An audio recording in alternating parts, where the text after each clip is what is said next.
Hello and welcome to another Kabatime. This time another monster listing.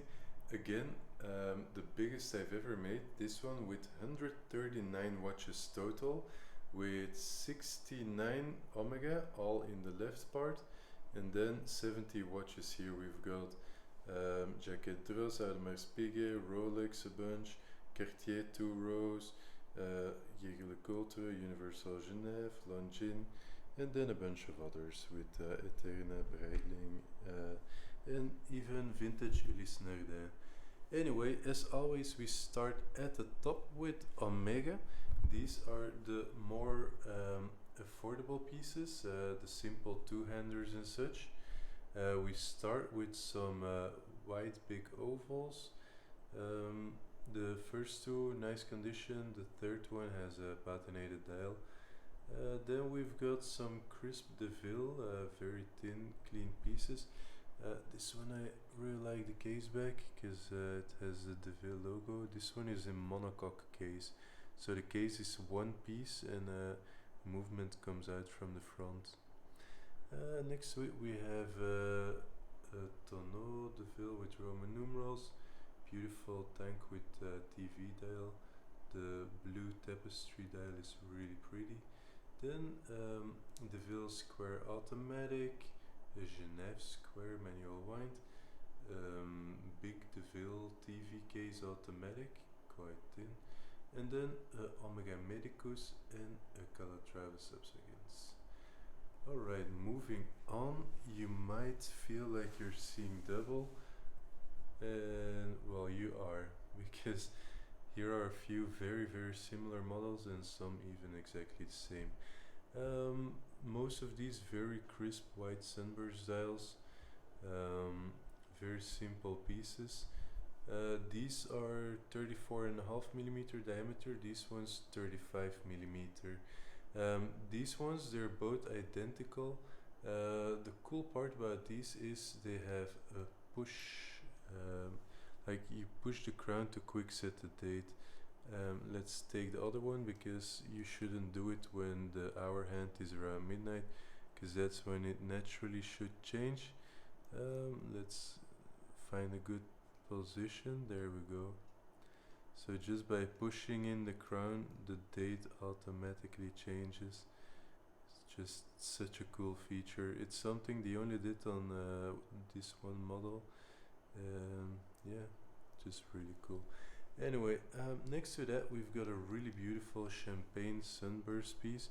This one very crisp. Somehow pictures and videos really don't do it justice. It just looks so pretty in person. Next to that you are seeing double. These one are exactly the same, white sunburst style. And next to that a beautiful blue sunburst style. This one originally blue, patinate into a little bit of a purple hue, but depends on how light hits it. Some light it's blue, some it's like a bit more purple. Now it's rather low light settings because, well, it's nighttime and well, it's just artificial lighting. So the purple hues are coming out more. During the day it's more, well, the blue comes out more as well. And then you're seeing double again. These ones are also both exactly the same model with gray sunburst dial. Gray sunburst is actually well, a bit rare for this model, but yeah, somehow managed to end up with two at the same time. This one is the nicest out of the two. The other one has some light corrosion here on the case. This one very crisp condition, comes on a black crocodile leather strap. Yeah, I love the way these look. Also this one, the beauty is difficult to capture in pictures and video, but yeah, has a certain je ne sais quoi about it. Anyway, moving on, we have beautiful DeVilles. This one in super crisp condition, also monocoque case. So this one also you open from the front, however it does have a removable bezel.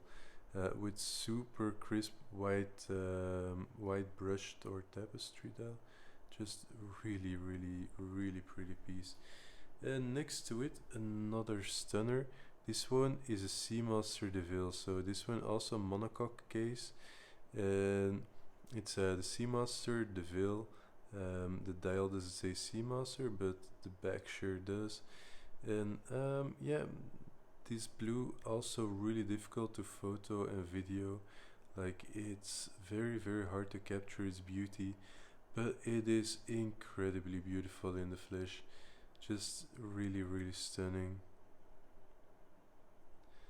Next to that one we have a Seamaster Geneve. This one quite rare actually. Also, just like the DeVille, same model. It's the monocoque case, the Seamaster, and this one the Geneve from 1968, a transitional year when Omega was switching their Seamaster line to Geneve, so they could reserve the Seamaster name for the actual divers and not just for their dress watches. This one really nice condition, pops really beautifully with a white sunburst dial. Next to it we have this beauty. This one actually very rare. It's incredible blue dial. Yeah, let's try to capture it. With this light it's quite difficult, but the dial is pristine, case super sharp, fully original, crown crystal, everything, and just such a beauty. This one is a 35mm diameter, and yeah, really pretty. Next to it, a really beautiful DeVille automatic with C case. This one you don't come across very often with the C case. Most have the classic lugs. The C case is like the Seamaster Cosmic, which you will see right next to it. But this one, the Cosmic is monocoque as well. This one has a screw-on case back, so it's a bit easier to access the movement. Alright, moving on to the Seamaster Cosmic. This one really crisp piece. This one is a 35.5mm diameter version, so quite big. Beautiful white sunburst dial, manual winding with a beautiful hippocamp on the case back.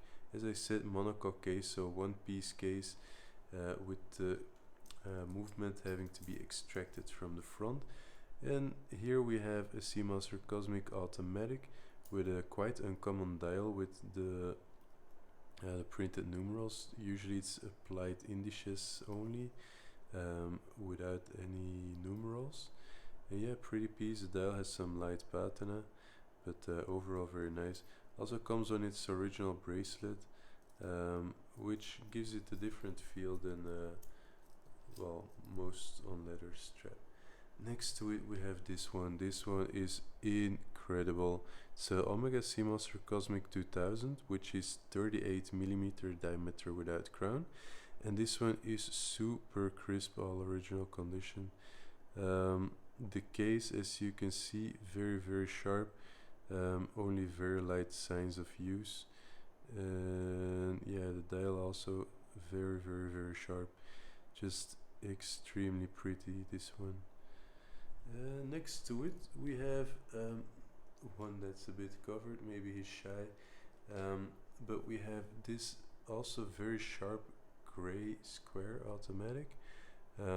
As you can see, superb condition, just pops so beautifully. And next to that one we have this, it's like a tank tonneau DeVille automatic, very thin as you can see, and yeah, also very beautiful piece. This is the original dial. It's a bit strange writing which was used only for a short period of time. And next to it we have this big boy. This one is 38mm. Also has the push crown, with original bracelet. The gray brushed dial is silver brushed dial is in excellent condition as well. Case has some signs of use, can be polished to look like new, and I like the case back on this one with the beautiful DeVille symbol. This is a big size with original bracelet. Bracelet fits up to about 8 or 8.5 inch wrist, so yeah, it's very suitable if you have bigger wrists, where usually finding a vintage that fits is quite difficult, and it's also priced quite low. Anyway, moving on to this one. This one is also a big boy. I believe about 36, 37 millimeter width without crown, and 44 millimeter from lug to lug, with a pristine white sunbezel, super sharp, very nice, all original unpolished condition. This one, the case shape is a bit reminiscent of like Stormtrooper helm or like things like that. Just yeah, very unique shape, something you don't come across very often. Anyway, on to the next row, which is Seamasters. This is where the fun begins. We've got a Seamaster Geneve. As I explained for the previous one before, this is a transitional model. So basically, it's the Seamaster 600 case, but instead of putting the 600 dial in it, they put Geneve dial in there. This is in 1967, 1968. Omega decided to reserve Seamaster name only for the diver models. So all the dress watches like this and its brothers, which we'll show right in a minute, they all changed to Geneve. They first wanted to use up their old stock of cases and everything, so you still have Seamaster cases but with Geneve dials, and after a while they used the exact same model case but without the hippocamp logo on the case back. This transitional period was only about 1 year, so yeah, quite rare. Anyway, moving on, we have a Seamaster 600, so same case type as that one, as you can see. Hippocamp on the case back, but this one is Meister signed, and let's instantly grab its brother as well. This one also Seamaster 600, same model, and this one is Turler signed. Meister Turler, you might wonder what it is. Well, basically it is Swiss based retailers, just like Tiffany & Co and whatever else, I don't know. But basically they sold a lot of watches, and they often put their name on the dial. They even have custom boxes and everything. And yeah, these are a little bit collectible, just for the oddity of it, because the Seamaster 600 is not a rare watch, though it's getting more and more difficult to find in nice condition. But with the Meister Turler signature, it does add a little bit of a special oomph. Anyway, next to it, speaking of special oomph, we've got this beautiful Seamaster DeVille, in shape but not in name, because this is a Seamaster DeVille, but it is a custom dial ordered by the Cleveland Twist Drill Co. This is a present for 25 years of service. The C is the logo from Cleveland Twist Drill, and this dial was made by Omega's US rewards department. So basically, back in the day, Omega, Rolex, many other brands, they had their own rewards department to make custom dials for, well, clients that wanted it. Also, you find like Domino's and Coca-Cola, Pepsi, like a ton of different dials and models. Anyway, moving on, we have an actual Seamaster DeVille. This one, white sunbezel with some light patina, still a pretty piece. And of course, we've got a hippocamp on the case back. Moving on, you are definitely seeing double here, because it's 4 almost identical watches. The first 3 are reference 166037, so these 3 are identical. I put different straps on them, so it's a little bit easier to keep apart. And then this one is its predecessor. This one is the big daddy of these 3. This one is a 166.002. As you can see, this one has a little bit of patinated dial, and also the case back is engraved.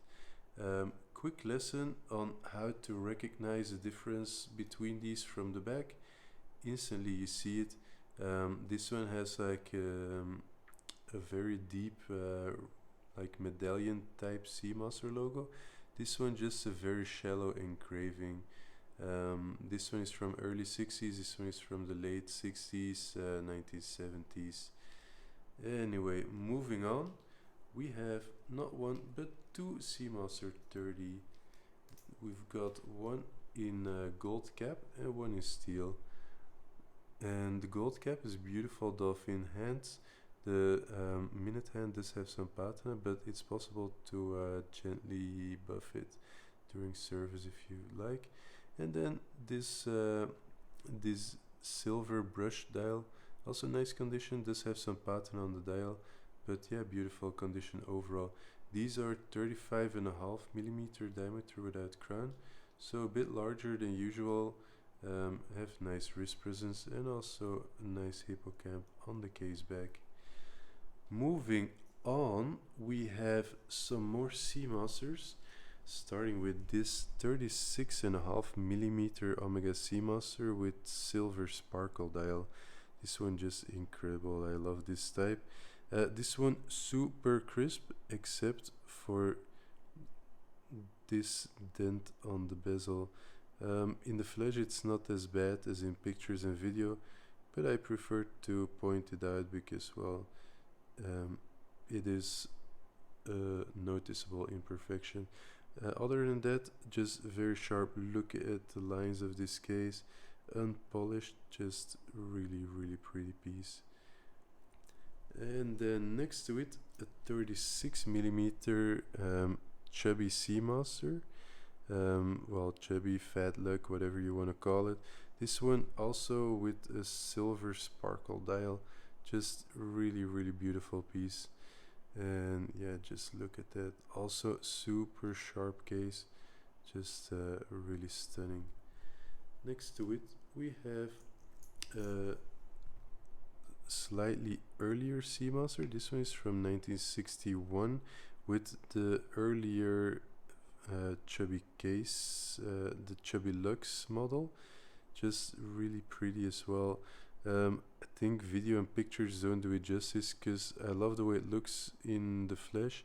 In video it doesn't look that special, but yeah, it comes on its original beads of rice bracelet, super comfortable on the wrist, and yeah, just pretty two-tone dial with white inner and silver outer.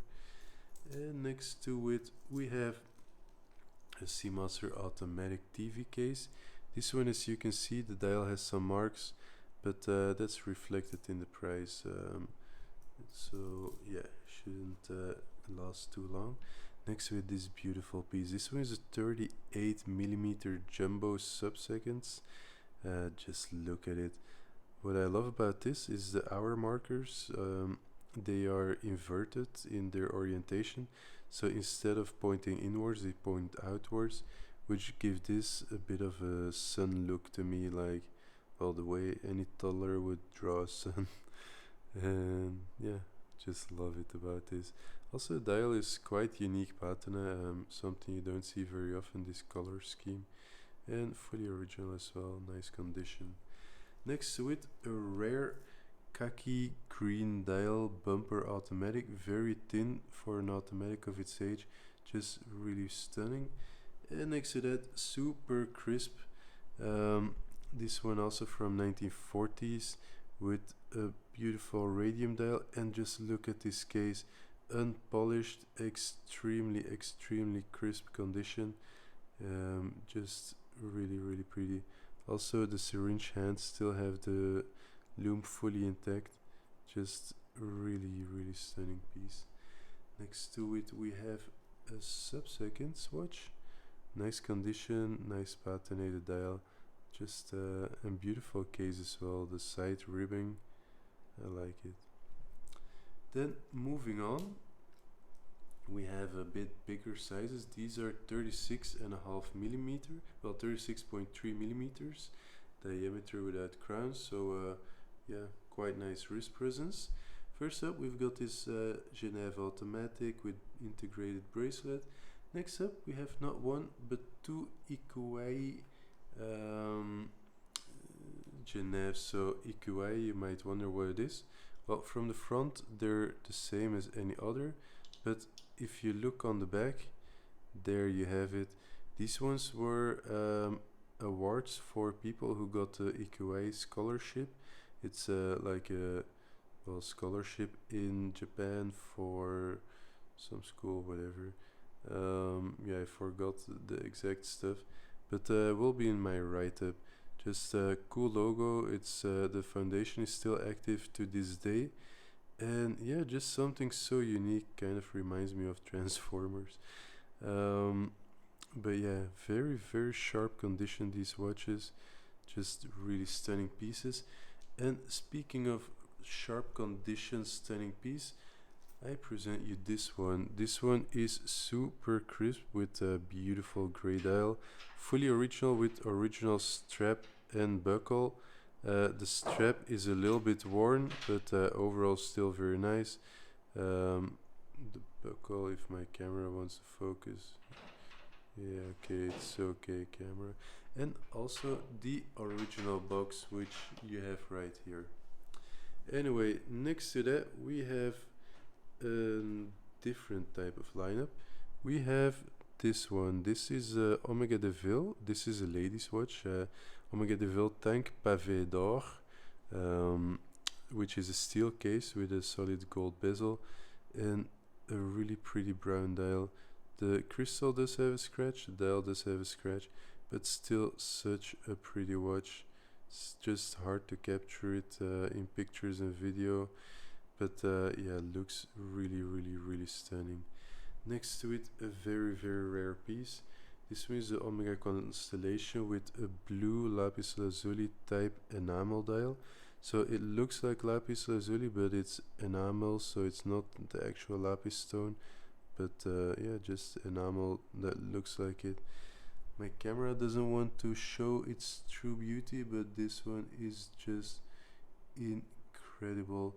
Fully original with original strap and buckle as well, and something you never find. Next to it, we've got this beautiful sea case constellation with grey sunburst dial, very pretty condition.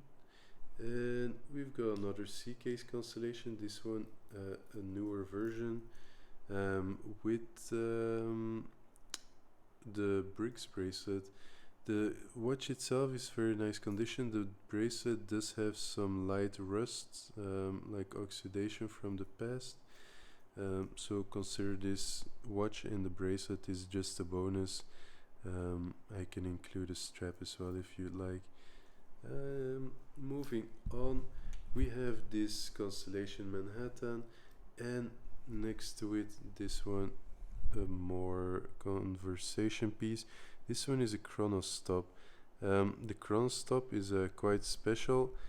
Basically, the chrono stops when you press the crown, and then it just resets when you let it go. You push it, starts running again. But basically, if you push it, it will always just reset, so you need to hold it in so you can read the time. Okay, you write it down, boom, just reset and you can start timing again. This does have a running seconds hand except for the chronograph hand, but just look at that blue dial, fully factory original and just so stunning.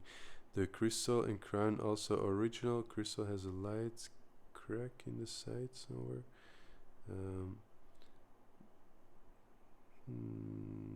Yeah, well, if we can't see it, then it's not that bad.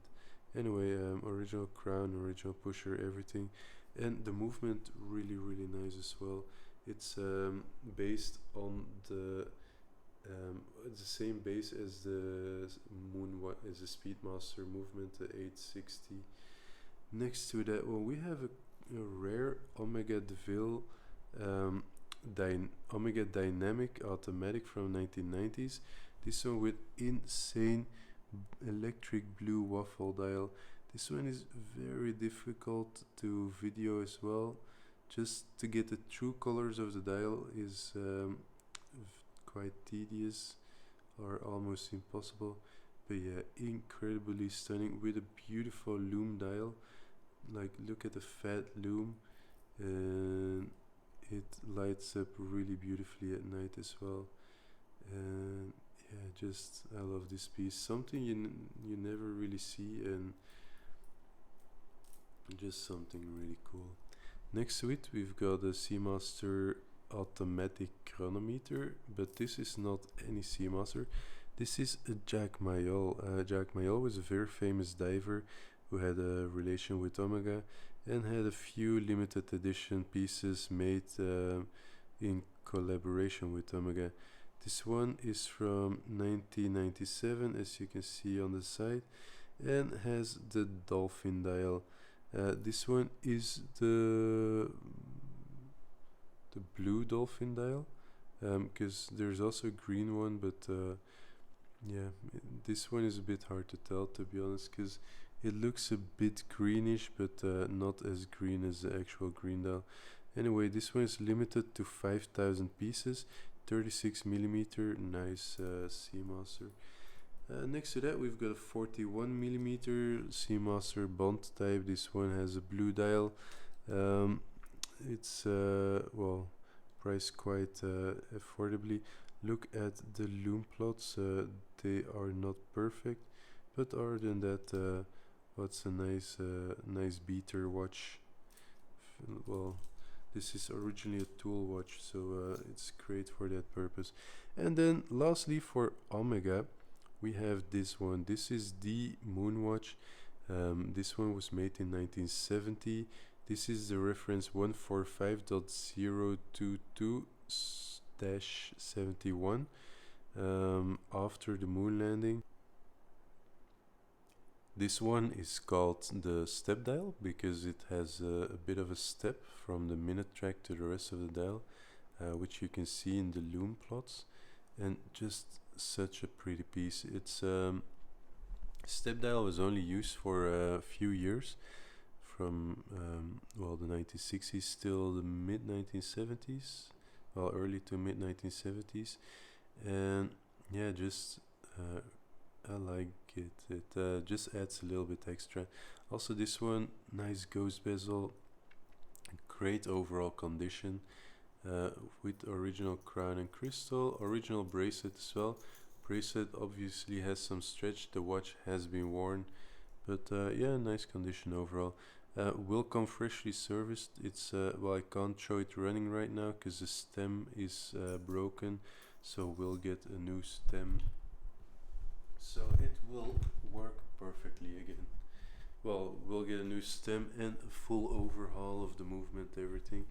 Anyway, moving on to the Rolex lineup, which starts with the Jaquez Droz. This one is the Jaquez Droz Grande Seconde, which stands for big seconds. I think you can tell why they call it that. This one is the reference J003034, and it is a 43 millimeter 18 karat solid gold case with beautiful see-through case back, nice automatic movement, just really stunning piece. This one does have box or papers, but does come with original strap and buckle. It's from the early 2000s and a low number, if you as you can tell. Yeah, just really stunning piece, and yeah, it's really nice on the wrist as well. Next to it, we've got the Audemars Piguet. This one also 18 karat solid gold, very thin, well, ultra thin dress watch from 1960s. Nice overall condition. Dial does have some patina. This one, just like the Speedmaster, the stem broke, so waiting for a new one to come in. Also, the crown is a replacement, not original to the watch. Next to it, we have this beautiful Rolex Cellini. And this one, the diamonds obviously are not factory original. They are well, custom setting, which has been done I don't know where or when, but not by Rolex. Also, the dial and hands, I believe, are replacements, because for a white gold case I would expect white gold hands and white lettering on the dial. Anyway, next to it we've got Oyster Date 1694, beautiful grey sunburst dial. The dial does have some aging, well, marks, whatever you call it, on the side. Definitely not perfect, but still looks very pretty. Next to it we've got two black dials. This one looks pretty and it's very affordable because it's a repainted dial. The dial is well, it's the original dial, but it has been repainted. And then this one, really beautiful, really sharp condition. The black glossy dial with gold accent just has a soft spot in my heart. And next to it we've got some datejests. We've got the champagne sunburst and then the champagne linen, both really sharp, really beautiful condition. And then the white linen dial, this one just super pretty piece as well. Next to that, the day date reference 18038 with beautiful blue dial, quite rare piece. Next to that, 6525 ladies manual wind sub-seconds, really beautiful piece, all original condition with original bracelet, and yeah, just such a cool piece. And lastly we have this Blink Queen. This is all original iced out, so this one is factory original diamonds and a very rare type bracelet. I've been told only 500 of this bracelet have ever been made, and yeah, just very rare piece. Next row we have Cartier, which starts with a beautiful Panthère midsize. This one is a 27mm by 35mm model.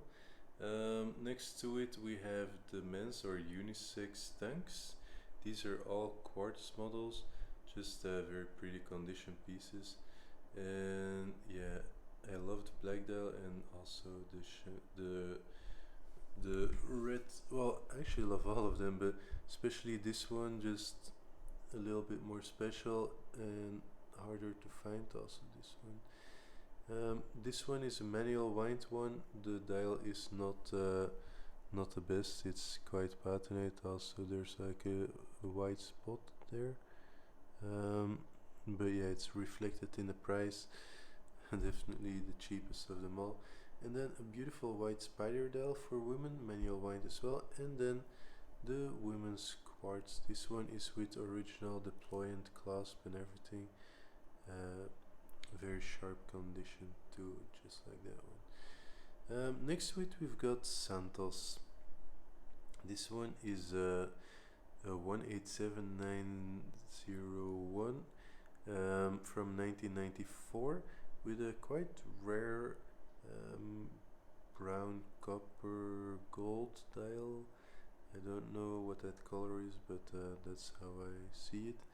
The dial is a bit patinate, the bracelet case is a bit signs of use, but nice condition overall. Then this one, two exactly the same. This one is a 987901. This one is from 1987, the first year. This one is a very low serial number, so yeah, it's the first batch ever made. This one is from 1987 or 1988. The dial has a little bit of patina, so it's priced cheaper. This one, very sharp condition. And then lastly we've got this Galbé. This one is a Galbé automatic, reference 2878. It's a bit thicker, as you can see, with original strap and deployant well, butterfly clasp. And yeah, this one is from like circa 2010, also really beautiful condition. Moving on, we have the VLC, or well, often referred to as Vendôme models. Again, we have the golden numeral dials. Maybe you can tell I like them, especially this one. The white one is so pretty. The red one normally also pretty, but this one does have some marks on the dial. Definitely not perfect. Then this red dial, this one is a repainted dial. It's quite well, it's quite well done, but still I would like to point it out. This one, the diamonds are aftermarket, so not original from Cartier. Also the hands are too short, and the dial, fairly sure it has also been repainted. It's hard to tell, but yeah. Anyway, then moving on, we've got this tricolor. Well, the Trinity dial, or tricolor gold, or whatever else people like to call it. This one, the inner diamond bezel, also custom, not from Cartier. This model never came with any diamonds, so if you ever see it like this, it's always aftermarket, no matter what they tell you. And yeah, this one is just a big version of this one. This one, well, factory original. This one just had the addition of the diamond ring. Yeah, this one are all 30 millimeters, so it's a unisex. Well, the men's are unisex size. These one are the women's watches, which are 24 millimeters. Nice black dial. This red spider dial, and then we've got the classic dial, also spider, and then we have this this Santos Vendôme, nice condition, gray slate dial, pretty piece. The bracelet has been repaired in the past. Next to it we've got the 21 Must XL. This one is 35 millimeters, which is quite large for Cartier in that time, because well, most of their watches were dress watches and smaller. And then we've got a woman's Cougar. This one's superb condition with original box and papers. Alright, moving on to Jaeger-LeCoultre. Here we have not one but two Memovoxes. Well, one is a Memovox, the other is a wrist alarm. This one is an earlier model, when they were still just called wrist alarm. So how this works is basically whenever the hour hand meets the alarm hand, the alarm arrow on the dial, the alarm will go off. And yeah, that's just something super cool. It's all mechanical, and yeah, it's just such a cool feat for any watch to have, especially something from 1950s, 1960s. Okay, there we go, crown is pulled out.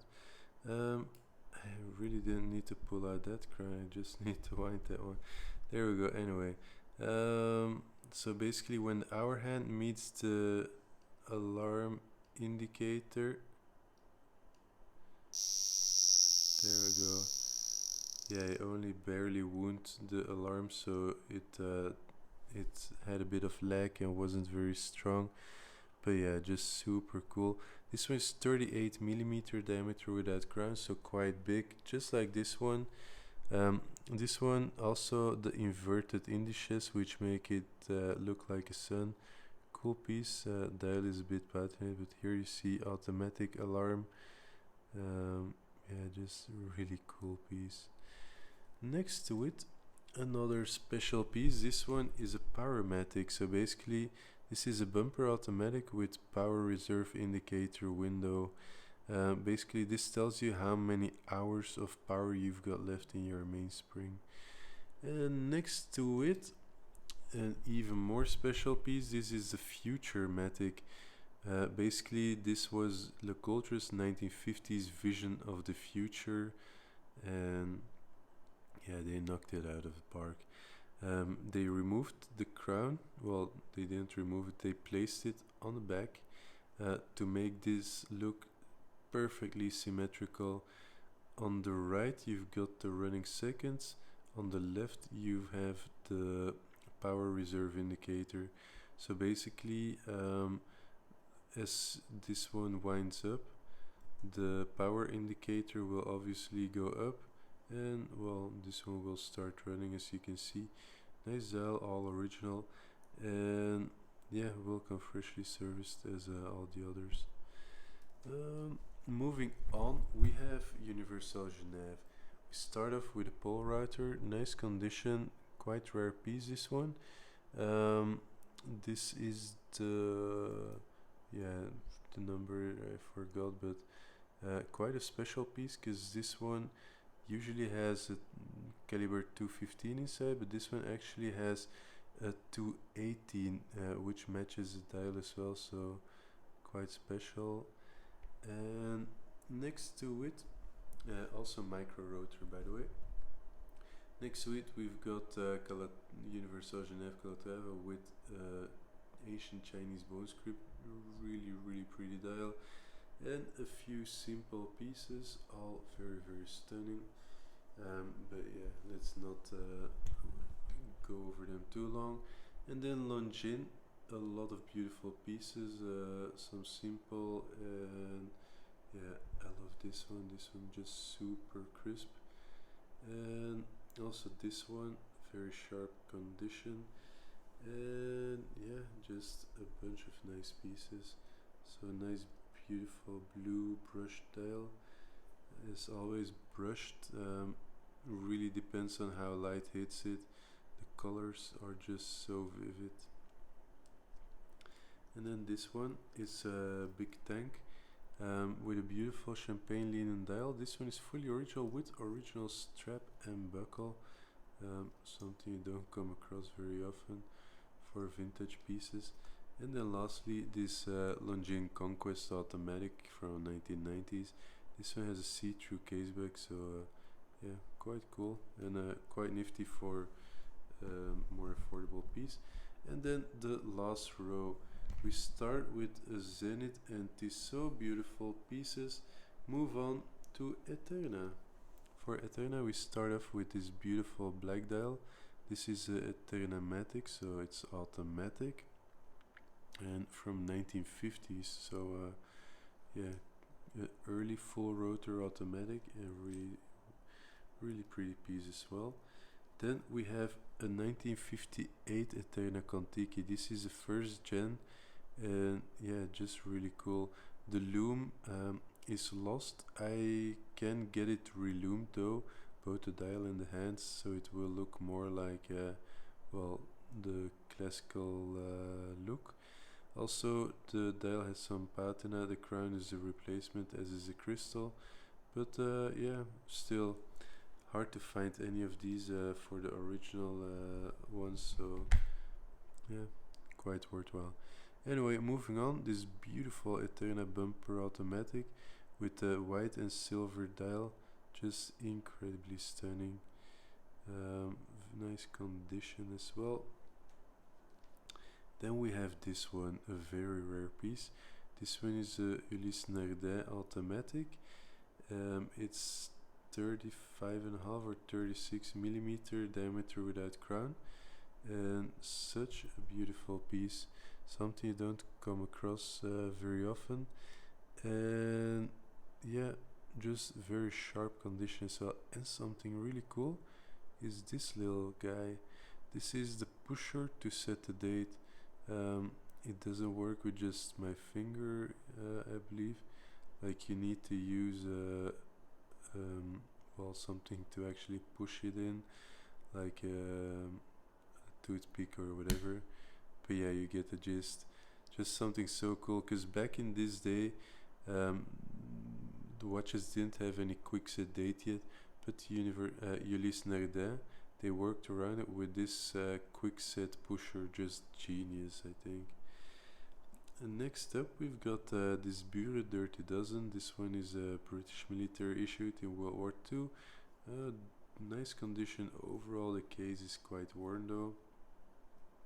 But yeah, still have the WWW markings on the back. All of the good stuff. Then we've got some chronographs. This Breitling Cadet from 1950. This one is the most affordable. And then we have these two. These are quite pricey. It's like 10,000 and 15,000 US dollars. So yeah, they're rare, desirable pieces. But yeah, just look at this. Anyway, that's it. hope you enjoyed it. For all info will eventually be posted on Reddit, but might take a bit longer. For now, best is to message me on Instagram at cabawatch.idn or email or whatever. And yeah, I can provide you with some more pics and details. You can wait for a Reddit listing, but some might already be sold by then.